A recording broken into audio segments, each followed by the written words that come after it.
eu queria colocar aqui o seguinte: se a gente quer ter uma empresa de sucesso, existem algumas premissas que a gente tem que seguir. A primeira delas é o apontamento. Eu tenho que ser capaz de saber exatamente quanto eu estou gastando de matéria-prima, qual o tempo que um profissional utiliza para poder montar, embalar, ou seja lá o que for, daquele produto.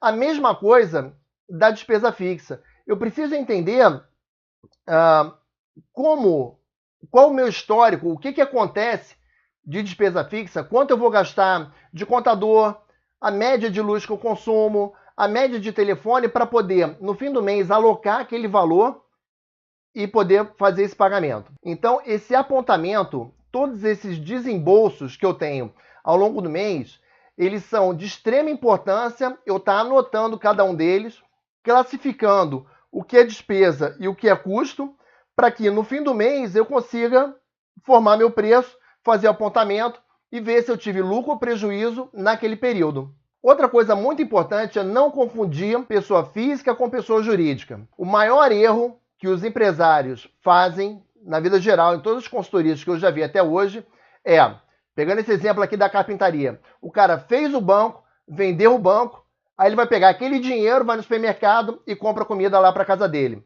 Não pode. A empresa é uma pessoa, você é outra pessoa. A gente precisa separar isso, porque só dessa maneira a gente consegue apurar um resultado.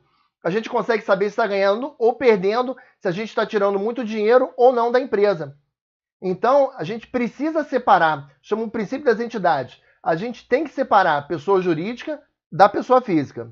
Outro erro muito comum que eu vejo é confundir prolabore com lucro, principalmente quando a empresa é pequena. Muita gente faz a venda, paga lá o que tem que pagar e pega aquela diferença e põe no bolso. A gente já viu que não pode. Física e jurídica, são duas pessoas. E prolabore não é uma retirada de lucro. Prolabore só é um nome diferente de um salário do dono.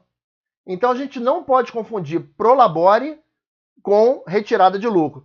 Prolabore é uma despesa e a gente vai tratar ela como qualquer outra despesa, como a secretária, como a conta de luz, porque o dono do negócio que está trabalhando no negócio, ele precisa receber esse salário. Outra coisa muito importante que a gente vai seguir para poder isso funcionar, essa metodologia, é o regime de competência. Isso quer dizer o seguinte, uma coisa é quando o fato se dá. Então, o que é um fato? Na hora que eu compro e recebo a nota fiscal, é um fato. Esses fatos, eles precisam estar, todos eles, agrupados em um mês, porque somente nesse mês eu vou conseguir ver tudo que eu gastei, tudo que eu recebi e comparar um menos o outro. É diferente quando eu, por exemplo, eu faço uma compra e eu pago em 10 vezes.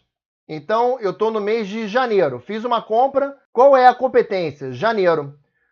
Quando eu estiver lá em março, eu não posso comparar aquele desembolso, aquele pagamento daquela parcela para poder apurar o resultado daquele mês. Eu tenho que comparar janeiro com janeiro. Isso é muito importante para a gente poder ver se teve lucro ou prejuízo naquele período. Tendo isso em mente, a gente vai seguir para a próxima aula e começar a falar de agora de uma forma um pouco mais específica, já entendendo os conceitos que a gente colocou, ok?